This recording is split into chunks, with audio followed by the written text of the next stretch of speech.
Olá, bem-vindos a mais um estudo da obra Missionários da Luz, psicografia de Chico Xavier e ditado pelo Espírito André Luiz. Estamos em nosso estudo de número 56, analisando o capítulo 19, intitulado Passes. Vimos no último estudo que Anacleto, André Luiz e outros trabalhadores estão verificando a ação dos passes nos obsidiados, que estão sendo tratados no centro espírita em que eles visitaram. E a última pergunta feita por André Luiz é em relação à fé, à religião, a adoção de uma postura vinculada a uma crença religiosa para definir se o indivíduo será ou não auxiliado pelas forças espirituais. Vimos, portanto, o início da resposta de Anacleto, dizendo que o que importa realmente é a conduta digna, sentimentos retos, diz ele. Isso que realmente importa para definir se o indivíduo será auxiliado ou não pelas entidades que trabalham para o Cristo. Se fosse, portanto, uma criatura de sentimentos retos, mesmo que não tivesse religião, fosse contrária à religião, receberia auxílio nas suas meditações naturais. Então a inspiração pelo pensamento chegaria até ela pelo próprio pensamento dos espíritos bons, que iria comunicar ao seu pensamento. E aí, como ela não acredita em nada, ela acharia que são pensamentos dela mesma, que são inspirações de algum livro, de alguma música que ela ouviu, enfim. O que importa é o sentimento digno. Uma questão importante definida por Anacleto é que esse auxílio, no entanto, ele tem um menor alcance, uma menor efetividade, demonstrando que aquele que crê, aquele que tem fé, potencializa o auxílio da espiritualidade.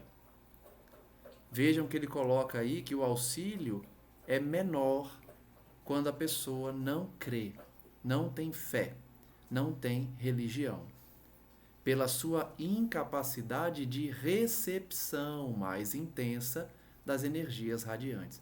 Então eu falei aqui, no último estudo, que Deus não tem favoritos, não há privilégios na ordem divina. Então, quando a pessoa recebe um auxílio menor por não ter religião, não é porque Deus está se vingando ou está implicando com aquela pessoa ou favorecendo aqueles que acreditam nele. Na verdade, o problema está na pessoa receptora. A pessoa que recebe o auxílio não terá a recepção igual de alguém que crê, de alguém que tem fé. Mas se ficasse integralmente mergulhada nas sombras da ignorância ou da maldade, permaneceria distante da colaboração de ordem superior e as suas forças físicas sofreriam desgastes violentos e inevitáveis pela continuidade da intoxicação mental. Então vejam que o que define o auxílio e a potência desse auxílio é a conduta do indivíduo. Se é mau, se é violento, se intoxica mentalmente, logo bloqueia qualquer ajuda da espiritualidade superior. Quem se fecha às ideias regeneradoras, fugindo às leis de cooperação, experimentará as consequências legítimas. Então vejam que essa ideia de intoxicação mental, ela deriva do fechamento que a pessoa realiza na sua própria consciência, fugindo das leis de cooperação e faceando, por consequência, tudo que deriva desses tóxicos mentais. André Luiz se disse então satisfeito com as explicações, reconhecendo que não competia a ele interromper o curso dos trabalhos, para simplesmente satisfazer a sua curiosidade pessoal. Então, como sempre, André Luiz queria continuar a realizar o seu interrogatório costumeiro, fazendo as perguntas para satisfazer a sua curiosidade, enquanto a equipe de trabalho estava tentando realizar os passes, realizar o auxílio, a assistência fraterna. O novo companheiro, então, Anacleto, dirigiu-se a diferente setor. Lembre-se que Alexandre foi resolver outros assuntos e deixou André Luiz com Anacleto, também instrutor, também coordenador das atividades. Eles estavam agora ao lado de um cavaleiro idoso, para cujo organismo Anacleto me reclamou atenção. Mais uma vez veremos a análise de André Luiz em relação às questões físicas ou perispirituais dos indivíduos, através de um olhar médico, através da expansão da sua vista no plano espiritual. Ele então analisa aquele senhor de forma detalhada. Com assombro, com surpresa, notou o fígado profundamente alterado. Outra nuvem, igualmente muito escura, cobria grande parte do órgão, compelindo-o a estranhos desequilíbrios. Então nós vimos no último estudo que havia uma sombra no coração de uma senhora que guardava mágoa do marido por conta de brigas domésticas. Vimos a ação de Anacleto diluindo aquela nuvem escura e restabelecendo os batimentos naturais do coração. Agora vemos o fígado de um dos frequentadores da casa, também com uma nuvem escura, que provocava desequilíbrios. Toda a vesícula biliar permanecia atingida, e via-se com nitidez que os reflexos negros daquela pequena porção de matéria tóxica alcançavam o duodeno e o pâncreas, modificando o processo digestivo. Então, não só o fígado era atingido, mas todo o sistema digestivo também sofria os reflexos daquela nuvem. Vamos ver o que provocou essa nuvem escura. Alguns minutos de observação silenciosa davam a André Luiz o conhecimento da perturbação extrema de que o órgão da bile se sentia objeto. As células hepáticas pareciam presas de perigosas vibrações. Vejam como o lado espiritual, a influência psíquica, interfere no corpo físico. A nuvem escura, que tem origem na mente humana, nas vibrações enviadas, estavam provocando alterações nas células hepáticas. André Luiz fica admirado, então, e olha para Anacleto, que pergunta: observou? Toda perturbação mental é ascendente de graves processos patológicos. Acabei de falar. Toda perturbação mental interfere no corpo físico, gerando enfermidades, processos patológicos. Afligir a mente é alterar as funções do corpo. Já falamos aqui, em outros estudos, sobre a cólera. Muitas pessoas têm cólera, explodem de raiva no trânsito, com a família, no trabalho, e não sabem o quanto isso violenta os seus corpos, a sua saúde física. Muitos desencarnam antes da hora, porque exalam substâncias tóxicas mentais direcionadas para os órgãos físicos. Qualquer inquietação íntima chama-se desarmonia, e as perturbações orgânicas chamam-se enfermidades. Toda inquietação íntima causa desarmonia. Toda perturbação orgânica é uma doença. Então vejam como ele compara o estado mental do indivíduo, o estado espiritual, com o estado físico. Em ambos os estados, espiritual e físico, havendo desequilíbrio, haverá enfermidade. Inclusive a enfermidade do corpo físico pode ser proporcionada pelo desequilíbrio mental. Ele então coloca a destra sobre a fronte do cavalheiro e acrescenta: este irmão, portador de um temperamento muito vivo, está cheio dos valores positivos da personalidade humana. Tem atravessado inúmeras experiências em lutas passadas e aprendeu a dominar as coisas e as situações com invejável energia. Então, antes de explicar a origem daquela nuvem escura, a origem da desarmonia e do desequilíbrio, Anacleto destaca os fatores positivos daquele senhor. É um senhor que tem muita energia, altivez, uma pessoa que aprendeu a dominar as situações com energia. Vejamos aonde está o desequilíbrio. Agora, porém, está aprendendo a dominar a si mesmo. Então ele domina as situações, mas veio nessa encarnação para dominar a si próprio. Exercício que todos nós devemos nos dedicar. Veio para conquistar-se, para a iluminação interior, reforma íntima, dominar as paixões, dominar a raiva, não ter ansiedade porque não consegue controlar as situações. Hoje, a sociedade vive muito ansiedade porque não consegue controlar as situações. Pessoas perfeccionistas, pessoas que não admitem que as coisas não estejam do seu modo, sofrem, têm ansiedade, não conseguem dormir, têm insônia, porque querem dominar as situações. Esse Senhor, portanto, veio para aprender a dominar, mas não as situações, e sim dominar a si mesmo, realizando a sua iluminação interior, a sua reforma íntima. Em semelhante tarefa, contudo, experimenta choques de vulto, choques grandiosos, porquanto dentro de sua individualidade dominadora é compelido a destruir várias concepções que se lhe figuravam preciosas e sagradas. O exercício da autoiluminação é esse. Nós vamos aprendendo a destruir concepções, ideias que para nós são ideias sagradas, são concepções indestrutíveis dentro da nossa mente.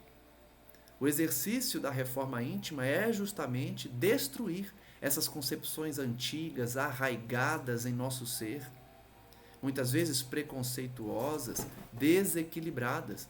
Aquele senhor, então, sempre gostou de dominar a situação, as situações e, consequentemente, as pessoas, sem dúvida.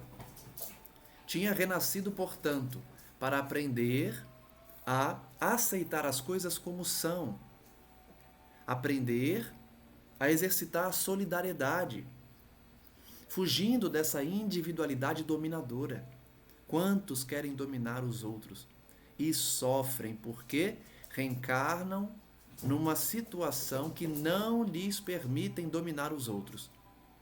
Esse é o principal castigo, essa é a principal expiação daquele que é dominador, o tirano doméstico. Ele reencarna numa posição social, numa posição de hierarquia, numa posição de sentimento que ele não consegue dominar os outros. E isso lhe traz grande sofrimento. Isso lhe traz aflição, porque ele está acostumado a dominar, acostumado a impor as suas ideias e não admitir ideias contrárias. É um exercício. Todos temos defeitos, devemos identificar os nossos, cada um individualmente. Tem a tarefa de identificar seus defeitos. Alguns vão se identificar com esse personagem. Eu também sou assim. Eu quero dominar as situações, quero dominar os outros, quero que as pessoas façam o que eu entendo melhor. E quando me contrariam, explodo em cólera. Quando me contrariam, eu paro de falar com a pessoa, eu trato ela mal. Reflitamos, né? Outros não vão se identificar com esse senhor porque não tem esse problema. Aceitam ideias contrárias, convivem com ideias diferentes, não se alteram, mas todos temos algum defeito a reparar. Esse senhor tinha o defeito da dominação. e era obrigado a destruir ideias arraigadas do passado. Nesse exercício, nesse empenho, nessa dedicação, os próprios ensinamentos do Cristo, que lhe serve de modelo à renovação, doem-lhe no íntimo, como marteladas em certas circunstâncias. Então esse sofrimento da mudança, ele é natural. Tem gente que, principalmente as mães, né, que não querem que os filhos sofram nada, absolutamente nenhum tipo de sofrimento. E aí elas acabam atrapalhando o sofrimento natural da reforma íntima. Vejam que esse senhor sofre. Por quê? Ele precisa vencer tendências que estão arraigadas, que estão vivas dentro dele, que nesse caso eram as tendências relacionadas à dominação. Então ele sofrerá, é natural, é um sofrimento de renovação. As ideias que Cristo trouxe entram em conflito com as ideias que ele traz. E isso lhe dói, como marteladas. Cada vez que ele ouve o ensinamento de Jesus sobre humildade, sobre simplicidade, sobre amar o próximo como a si mesmo, sobre aprender a conviver com as diferenças, sem impor a sua visão de forma violenta, de forma autoritária. Toda vez que ele ouve a lição do Evangelho de não ser assim, lhe dói, como marteladas na figura de linguagem utilizada por Anacleto. Então, se somos pais, por exemplo, no exemplo que eu dei, nós devemos deixar nossos filhos passarem por essas expiações, essas dores de renovação. Logicamente, não estou dizendo para não ajudar, para não auxiliar, para evitar as dores de outra natureza, mas sim que as dores da renovação íntima são naturais e são boas, são necessárias, porque nós não conseguiremos atingir o autoaperfeiçoamento, a renovação íntima, a iluminação interior, sem enfrentar as dores da renovação. Este homem, no entanto, é sincero e deseja, de fato, reformar-se. Então, notem essa informação importantíssima. Ele traz o defeito, ele traz a problemática, como todos nós trazemos, mas ele tem boa vontade, ele reconhece que precisa mudar e dedica-se à reforma íntima. Esse é o objeto a que todos devemos nos dedicar, porque seremos reconhecidos como verdadeiros espíritas pelo esforço que fazemos para a reforma íntima, para suprimir essas paixões, para vencer as más inclinações. Então esse senhor estava no caminho de vencer a sua má inclinação. Reconhecia e dedicava-se a ser uma pessoa mais prudente, que aceita a ideia diferente, que não se altera no humor porque alguém contrariou o que ele acha melhor. Sofre intensamente, porque é obrigado a ausentar-se de seu campo exclusivo a caminho do vasto território da compreensão geral. Olha que interessante. Para quem não tem esse problema, é interessante ver quanto a pessoa sofre, né? Eu posso afirmar, não tenho nenhum problema nessa área. Tenho em outras, claro, sou imperfeito. Mas nessa área eu não tenho nenhum problema de conviver com as diferenças, de entender o estágio evolutivo de cada um, de não querer impor as minhas ideias exclusivistas. Então é curioso notar como esse senhor sofre. Os adjetivos utilizados por Anacleto são de fato curiosos. Sofre intensamente. Dói dentro dele como marteladas essas mudanças. É muito curioso ver esse exercício da pessoa saindo de si para compreender os outros. Ele é obrigado a sair do seu quadrado exclusivo de atuação, de achar que o mundo dele é o perfeito, que as ideias dele são as melhores, de que ele sempre sabe tudo e deve exercer posições de chefia para orientar os outros conforme as suas ideias perfeitas. Quantas pessoas são assim? Muitas não começaram esse trajeto que esse Senhor começou, de frear essas ideias exclusivistas, de querer impor aos outros as suas ideias. Ele, pelo menos, estava no exercício de silenciar, de ouvir mais do que falar, de respeitar a posição do outro. E aí, nesse exercício, ele vai chegar numa hora que perceberá, nossa, a ideia dele é bem melhor que a minha. Essa afirmação é uma dificuldade para esse pessoal. Para as pessoas que trazem esse conflito, é uma dificuldade aceitar que a ideia do outro é melhor, é mais aperfeiçoada, resolve a problemática de uma forma mais correta, mais rápida, mais digna do que a dele. É o passo a passo da reforma interior. O indivíduo se vê obrigado a enxergar o outro fugindo das suas opiniões exclusivistas. No círculo dos conflitos dessa natureza, vem lutando desde ontem, dentro de si mesmo, para acomodar-se a certas imposições de origem humana que lhe são necessárias ao aprendizado espiritual. Então vejam que Anacleto revela o motivo do sofrimento dele. Desde um dia antes, ele está lutando com o sentimento de ter que aceitar algumas imposições para o seu aprendizado espiritual. Ele deve estar fazendo algum tratamento espiritual, ele deve estar ouvindo algum conselho de um mentor que ele não gostou do conselho, ou ele não quer fazer o que precisa fazer para o tratamento. Ele está em conflito, porque certamente ele acha que a ideia dele é melhor, que a ideia dele é mais perfeita que a do outro, mas ele já reconhece, não, eu vou ouvi-lo, eu vou realizar o que estão aconselhando. E aí ele está vivendo esse conflito, fazendo um esforço mental gigantesco.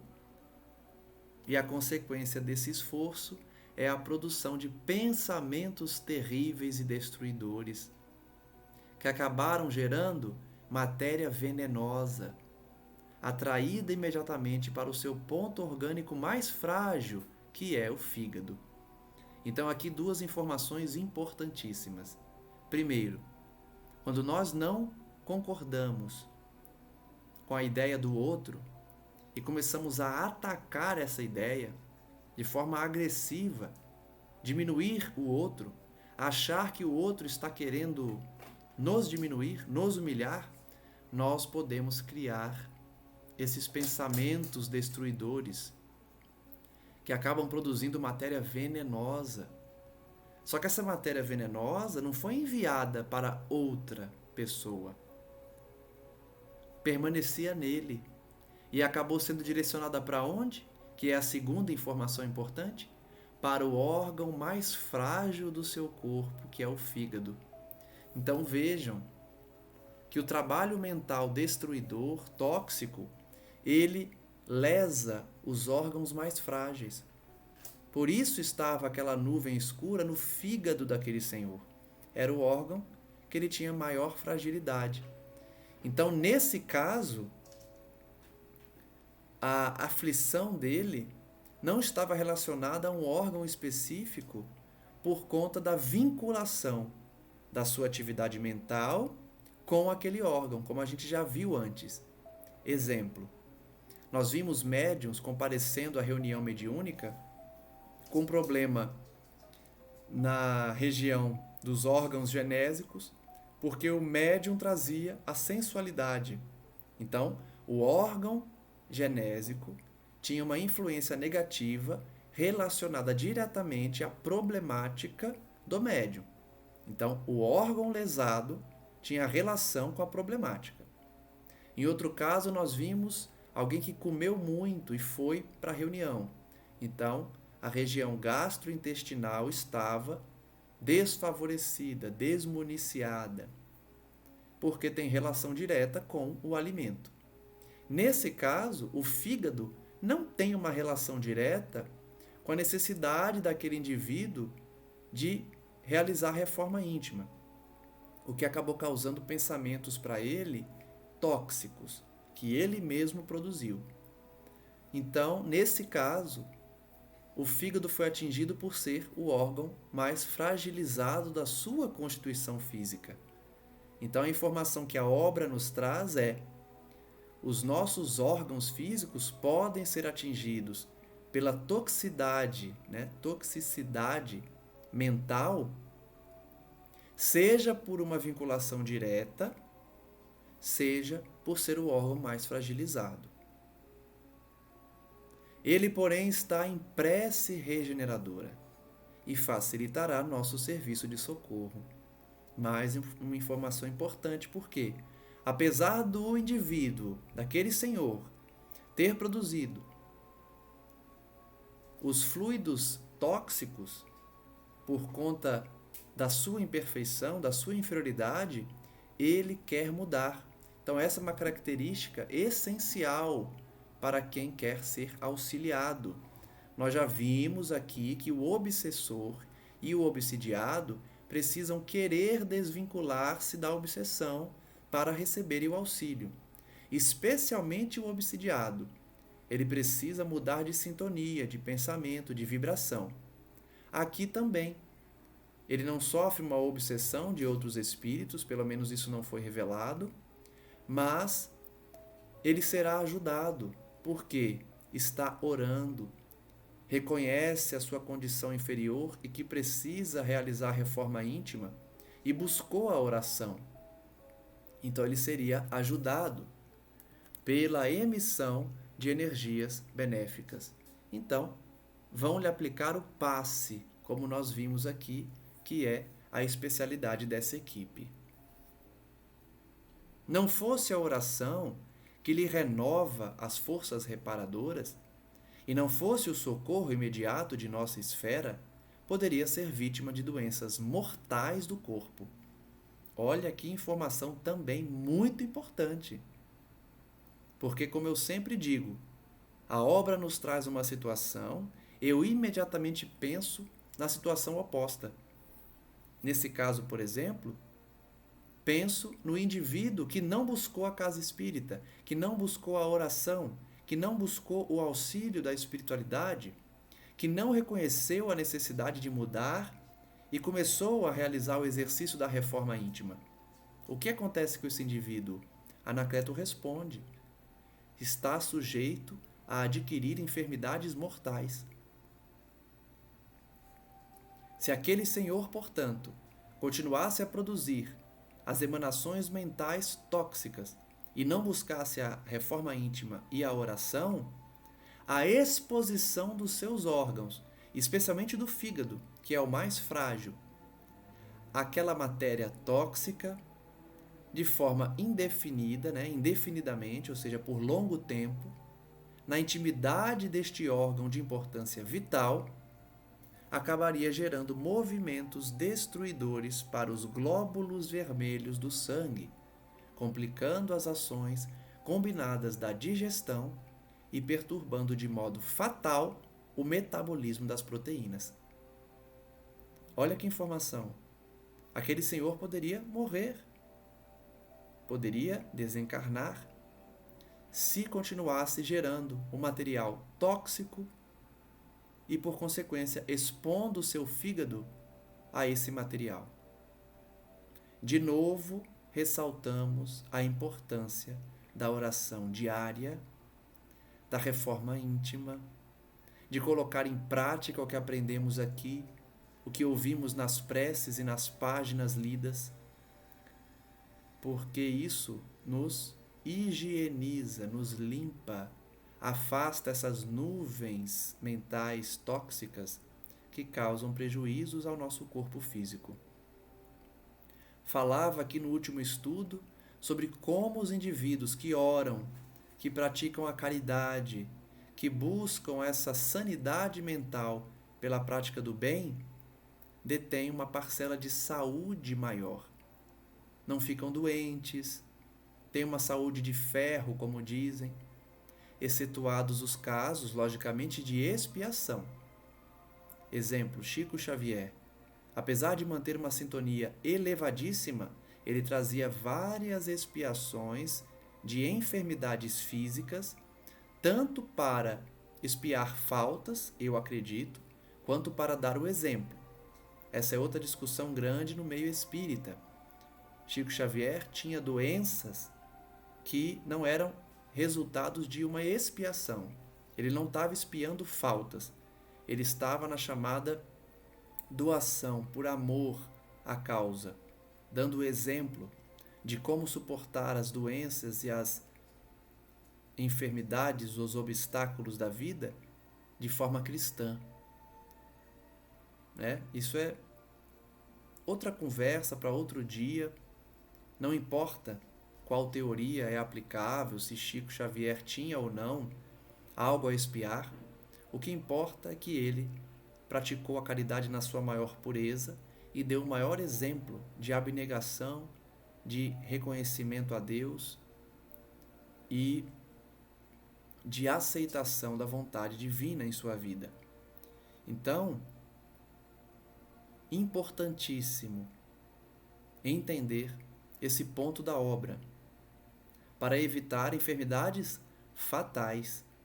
Anacleto é muito claro aqui. Nós podemos desencarnar se cultivarmos a energia da cólera, da inveja, do orgulho. Nesse caso estudado desse senhor, vemos que a sua condição deriva diretamente do orgulho, porque ele não aceita ideias opostas, ele quer sempre impor a dominação física e intelectual das suas ideias, e isso é orgulho puro. Então, o orgulho pode gerar vários tipos de condutas. Uma delas é essa, da imposição, da dominação. Se aquele senhor continuasse nesse trajeto, poderia desencarnar e provavelmente desencarnaria, justamente pela fragilidade do fígado, atingindo os glóbulos vermelhos e atrapalhando o metabolismo das proteínas. Anacleto fez mais uma pausa longa, sorriu e disse: isto, porém, não acontecerá. Na luta titânica em que se empenha consigo mesmo, a vontade firme de acertar é a sua âncora de salvação. E isso serve para a gente pensar e refletir nas nossas vidas. Como fazer então para não ficar na situação desse senhor? Com nuvens escuras nos órgãos que nós temos fragilidade.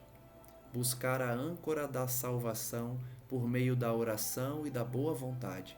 Querer mudar, aceitar a vontade divina e, principalmente, colocar-se numa situação de humildade perante os servidores do Cristo. Pedir a eles de forma humilde, sem impor condições, sem se colocar numa situação de superioridade que não existe e, principalmente, valorizar a reforma íntima como essa tábua de salvação. Esse é o segredo, que não é complexo, que não é difícil, como eu sempre digo aqui, somos nós que complicamos as coisas. Herdar o reino de Deus não é difícil, somos nós que não queremos nos dedicar. Somos nós que complicamos as coisas. Basta seguir o exemplo do Cristo. E quando eu digo isso, muitos vão dizer, como se fosse fácil imitar Jesus. É lógico que nós estamos muito distantes dele. Não conseguiríamos imitá-lo de forma perfeita. Porém, nós podemos nos inspirar nele. Tentar fazer o que ele faria em nosso lugar. E certamente, em algum momento, nós vamos conseguir reproduzir a mesma conduta que Jesus teria diante das dificuldades. Mas até lá, o que importa é a nossa boa vontade, a nossa intenção e a nossa dedicação à reforma íntima. André Luiz então se diz muito surpreso ainda com aquele ensinamento e não ousou perguntar nada. A gente sabe que dura poucos minutos isso aí, né? André Luiz sempre fala o tempo inteiro que não ia perguntar nada para não atrapalhar, que não ousava fazer mais perguntas, mas aí sempre tem uma perguntinha, e isso é muito bom. Senão essa obra não estaria aí nos esclarecendo o quanto ela esclarece. Anacleto continuou então de pé para realizar aquela assistência que ele se referiu àquele senhor. Aplicou um passe longitudinal sobre a cabeça, partindo do contato simples e descendo a mão vagarosamente até a região do fígado, que o auxiliador tocava com a extremidade dos dedos irradiantes, repetindo-se a operação por alguns minutos. Ele aplicou o passe, né? Quem aplica passe sabe que movimentos são esses. Movimento longitudinal, né? De impor as mãos para dispersar a energia negativa, a imposição de mãos paradas para energizar, para reciclar a energia com aquelas que são renovadoras. Então, Anacleto, um espírito elevado, deve ser muito bom ganhar um passe dele, né? E ele aplicou então esse passe, certamente diluindo a massa escura que circundava ali o fígado daquele senhor. Surpreendido, disse André Luiz, observei que a nuvem de escura se fizera opaca, desfazendo-se pouco a pouco, sob o influxo vigoroso do magnetizador em missão de auxílio. Então, mais uma vez, Anacleto diluiu a sombra escura causada pelo desregramento mental dos indivíduos. O fígado, então, que estava já recebendo aquelas intoxicações, trabalhando de forma imperfeita, voltou à normalidade. André Luiz, então, revela que depois de alguns minutos foram para um outro caso. Estavam diante de uma senhora grávida, muito enfraquecida. Anacleto adotou uma posição mais respeitosa e disse: aqui temos uma irmã altamente necessitada de nossos recursos fluídicos. Vejamos por que essa senhora grávida precisava do passe. Profunda anemia lhe invade o organismo. Em regime de subalimentação, em virtude das dificuldades naturais que a rodeiam de longo tempo, a gravidez constitui para ela um processo francamente doloroso. Então já percebemos aí que a mulher está grávida, porém tem um corpo frágil, uma saúde frágil, né? Ela sofre de desnutrição. O marido é parcamente remunerado e a esposa é obrigada a vigílias, noite adentro, a fim de auxiliá-lo na manutenção do lar. Então aquela senhora precisa trabalhar, porque o marido não tem condições de manter a casa. A prece, porém, não representa para este coração materno tão somente um refúgio. A par de consolações espontâneas, ela recolhe forças magnéticas de substancial expressão que a sustentam no presente drama biológico. Aqui fica uma lição importante também da obra. O quanto a gente precisa encontrar uma casa espírita, um templo religioso, para renovar nossas energias. Porque nós muitas vezes não percebemos o quanto os espíritos nos ajudam. O quanto eles eliminam muitas vezes doenças, enfermidades, sem a gente perceber. É por isso que eu sempre reitero aqui. Procurar manter uma vibração elevada, uma sintonia com os nossos mentores, nos trazem benefícios que nós não percebemos. Nós sentimos o envolvimento, uma paz íntima, uma tranquilidade. Eu às vezes costumo dizer, né? Eu sinto muitas vezes um gosto de remédio na boca, seja tomando uma água fluidificada ou espontaneamente sinto um gosto mesmo de remédio, um gosto que às vezes eu não sei explicar, mas que traz essa sensação de remédio, de tratamento.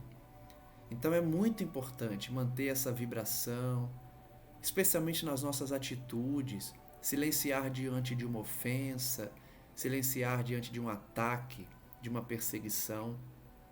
e buscar a oração, o refúgio da oração, a casa espírita, o templo religioso.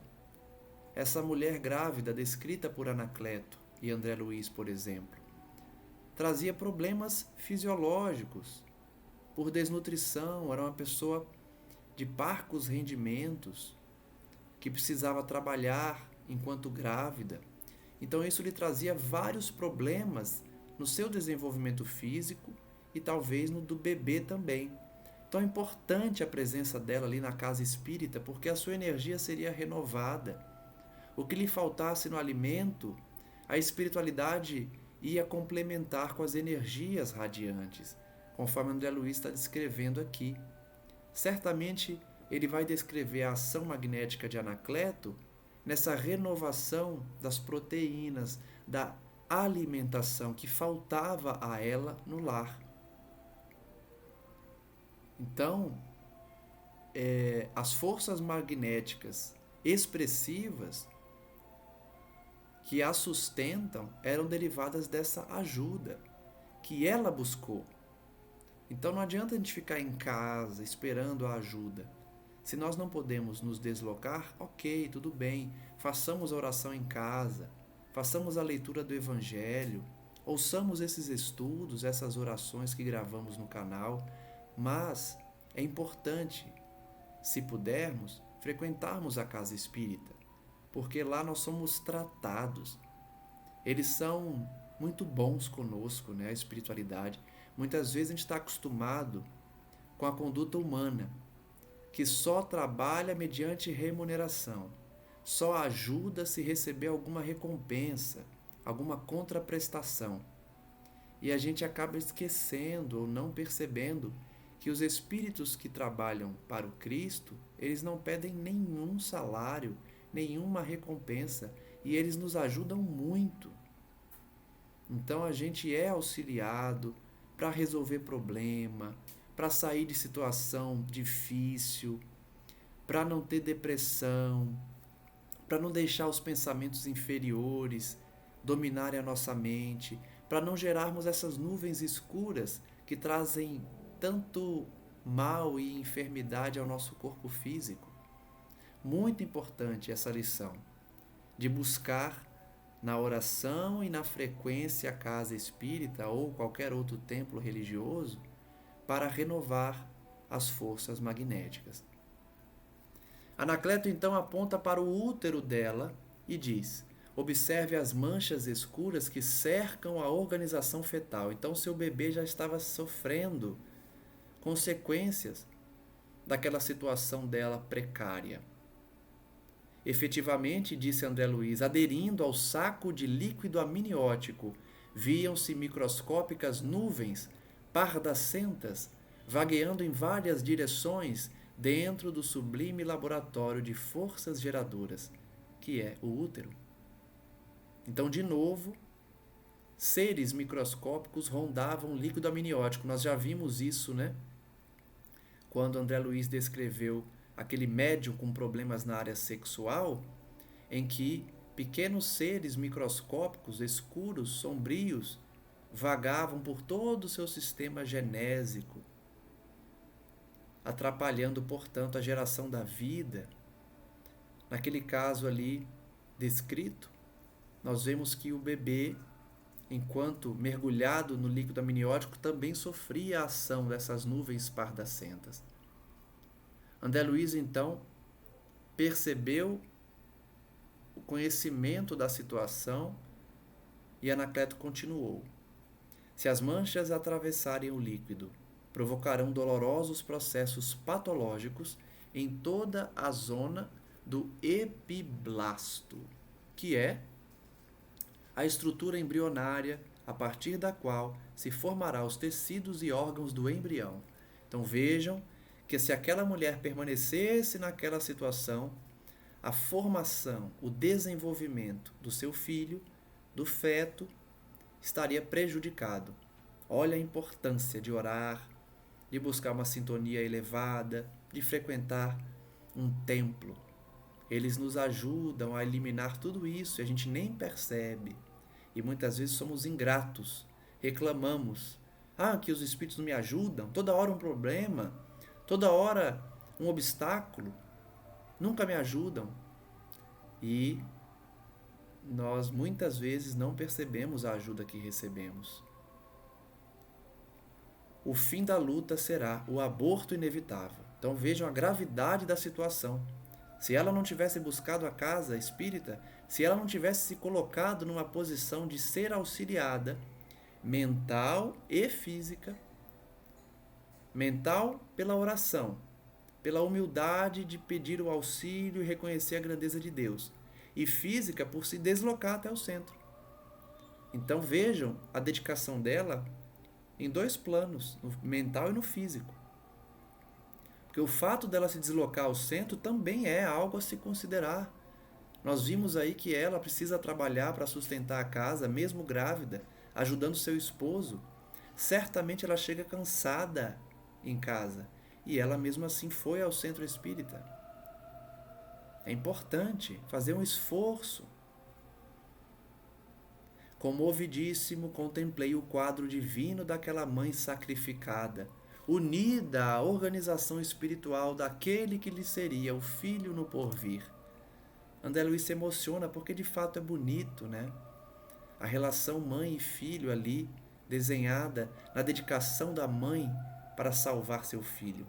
Ainda que inconscientemente, ela buscava as melhores ferramentas, a oração, o esforço, o trabalho e a frequência à casa espírita, demonstrando a sua fé a fim de salvar seu filho. Emocionante, de fato. Foi o chefe da assistência magnética que arrebatou André Luiz daquela silenciosa admiração e explicou: apesar da fé que lhe exorna, o caráter, apesar dos seus mais elevados sentimentos, nossa amiga não consegue furtar-se de todo a tristeza angustiosa. Então vejam, está explicado, porque isso me gerou um pouco de dúvida. A postura dela, até agora, era excelente. Ela trabalhava, ela ajudava em casa, ela orava e ela buscava o centro espírita. Mas ainda assim, estava com aquelas placas escuras, com aquelas nuvens pardacentas, que poderiam causar inclusive o aborto do feto. E aí Anacleto revela: apesar dela ter fé, apesar dela estar cansada do serviço e mesmo assim buscar o templo, apesar de orar, dos seus sentimentos elevados, ela não consegue fugir de uma tristeza angustiosa. As nuvens escuras, portanto, eram formadas pela tristeza angustiosa. Olha a depressão, como é perigosa, como a melancolia é perigosa. Em algumas ocasiões, em algumas circunstâncias da vida, ela se deixava bater por uma tristeza inconsolável. Falta de vigilância. E aqui não é uma crítica, todos nós temos nossas dificuldades, todos nós sentimos, às vezes, sentimentos que não são corretos, que não são os melhores, é natural, estamos em evolução. Mas vejam a importância de conhecer isso. Ela era uma pessoa boa, ela cultivava bons sentimentos, sentimentos nobres, ela tinha fé, mas também ela cultivava tristeza em alguns momentos. E essa tristeza estava perturbando o desenvolvimento do seu filho.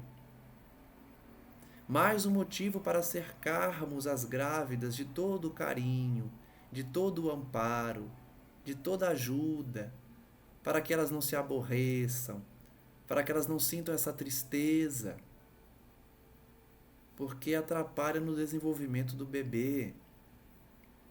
Anacleto ainda revela: há 6 dias permanece desalentada, aflita. Então vejam que não é um quadro normal. Ela está quase uma semana inteira num sentimento de tristeza, num quadro quase que depressivo. Então é grave já. É por isso que essas formações escuras já estava rondando o líquido amniótico, o saco do líquido amniótico, quase adentrando, porque ela já mantinha essa tristeza por quase uma semana. Então a gente começa a entender, porque muitos podem ouvir essas palavras, ler essa obra e ficarem preocupados. Nossa, mas se eu estiver no caminho certo, se eu estiver fazendo bem, se eu cultivar sentimentos nobres e de vez em quando ficar triste, eu vou ter uma doença que pode matar o meu filho, né, as mulheres, ou uma doença num órgão fragilizado, como a gente viu o caso daquele senhor. Não, não é de vez em quando. Não é uma vez ou outra. Vejam que ela já cultivava por quase uma semana inteira um sentimento de tristeza profunda. E aí alguns podem perguntar, mas nossa, sentir tristeza é errado? Vejam, no fundo, manter uma tristeza profunda é um pouco de revolta contra a lei divina. É falta de fé, é falta de esperança, é não confiar em Deus. A gente já estudou aqui que fé é confiança absoluta no Pai. Então, se a gente mantém uma tristeza por muito tempo, é sinal que nós não estamos confiando no Pai, confiando na programação espiritual que Ele definiu para a gente, aceitando de forma resignada o local que Ele nos colocou, porque a tristeza ela vai ter uma origem, seja no lugar que a gente vive, seja numa situação dentro da família, seja numa oportunidade que a gente perdeu e a gente fica lamentando, seja num acontecimento do passado que a gente está retroalimentando e cultivando em nossa memória. Então essa tristeza sempre vai ter uma origem. A manutenção dela é sinal de falta de fé. E na minha opinião é um pouquinho de revolta também contra Deus, ainda que inconsciente, porque demonstra uma não aceitação da nossa vida, uma não aceitação da programação, dos desígnios divinos. E aí ficamos tristes. Então, aqui fica mais claro para a gente o porquê que ela estava com aqueles quadros mentais tóxicos, aquelas nuvens tóxicas. Ela já estava mantendo um quadro depressivo por quase uma semana, perdão. Dentro de algum tempo, o esposo deve resgatar um débito significativo, faltando-lhe, porém, os recursos precisos.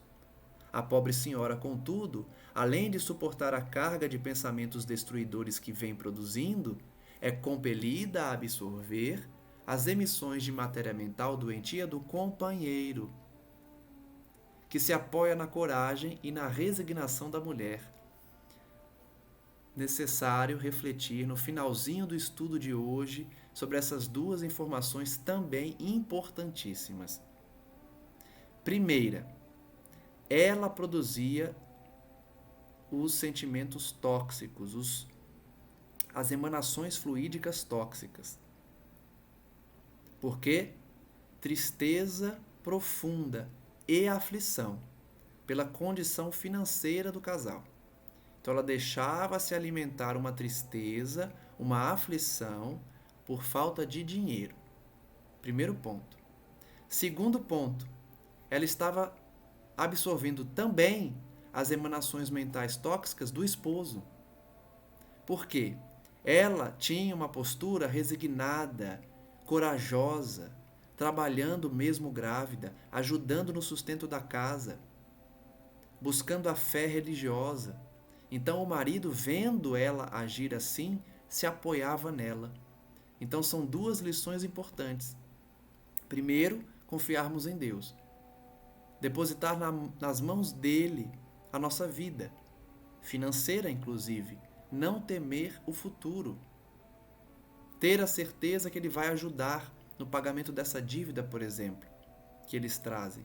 E segundo ponto, não sejamos como esse esposo, que se apoia na esposa porque ela demonstra coragem e resignação e acaba alimentando ela com essas emanações tóxicas. Por isso eu disse, As grávidas merecem o nosso carinho, a nossa atenção, a nossa dedicação. Devemos privá-las de toda situação que traz estresse, aflição, tristeza, o máximo que conseguirmos, porque elas estão gerando uma vida ali, elas são uma usina geradora de vida e precisam estar em perfeitas condições de gestação e também de quadro psíquico, de quadro mental. Então, que fique a lição no estudo de hoje sobre a importância, mais uma vez, das emanações mentais para a nossa saúde física. E reflitamos sobre os casos apresentados para aplicarmos em nossas vidas.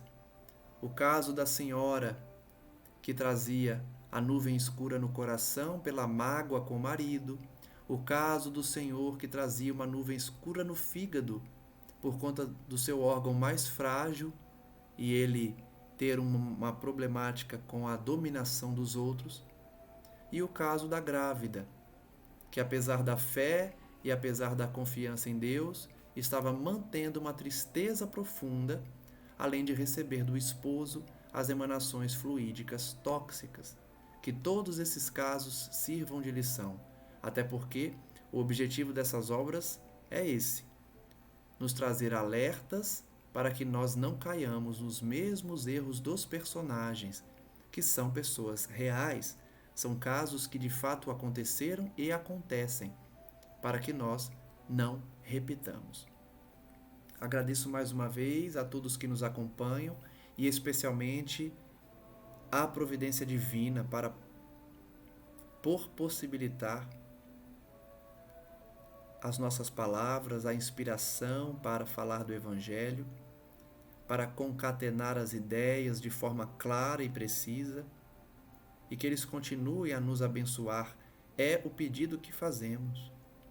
Humildemente, resignadamente, solicitamos os bons préstimos dos nossos mentores, para que eles continuem a nos trazer essa energia salutar, esses passes magnéticos que nós estudamos nesse capítulo, e essa busca diária da elevação de sintonia para colhermos os benefícios do contato com a espiritualidade superior. Acima de tudo, mantenhamos uma postura cristã em nossa vida, buscando sempre a caridade, porque é a maneira mais rápida, se não a única, de se alcançar o reino de Deus. Trabalhar em favor do outro sem esperar nada em troca, amar por amar, sem exigir qualquer recompensa, e diminuir as dores de todos os que nos cercam, na família, no trabalho, no convívio da sociedade e junto dos mais necessitados, especialmente aqueles necessitados da área sentimental, da área psíquica, que hoje se espalha pelo mundo num processo de transição em que a moralidade se afunda, atinge o fundo do poço e necessita dos pensamentos cristãos e da energia e vivacidade dos indivíduos para que as trevas não dominem e não interfiram no processo de regeneração, atrasando a transição planetária, que, conforme vimos no estudo de ontem do Evangelho, serão expurgados, levados a condições de sofrimento físico em outros orbes, para que aprendam a reconhecer a prevalência da vontade de Deus sobre as suas vontades individuais e que não devem falhar com o sentimento de solidariedade e fraternidade, ao invés de buscarem sempre a satisfação dos seus interesses mesquinhos e atrasados, além de abraçarem uma conduta de maldade e de violência. Agradecemos, portanto, aos mentores, a Jesus Cristo, nosso Salvador, e à Mãe Santíssima Maria, para que prossiga com a sua falange imensa, vasta de servidores, amparando a terra, os corações desfalecidos, aflitos e doentes, e resgatando aqueles que já resvalaram-se pelos caminhos tortuosos do erro e do crime, mas agora arrependidos imploram por uma nova chance para permanecerem na terra. Graças damos, Senhor, hoje e sempre, e que sejamos aqueles que seguem firmes no propósito de ascensão espiritual e não permitimos a queda moral, seja de onde vier, vencendo as tentações a cada dia e fazendo com que as pessoas enxerguem em nós os cristãos modernos, dando o exemplo de fé, de reconhecimento da grandeza de Deus, de resignação aos desígnios dele e de postura cristã diária. Que assim seja, graças damos ao nosso Senhor e solicitamos que a espiritualidade continue a abençoar a todos que nos acompanham. Um forte abraço a todos e até amanhã no nosso próximo estudo.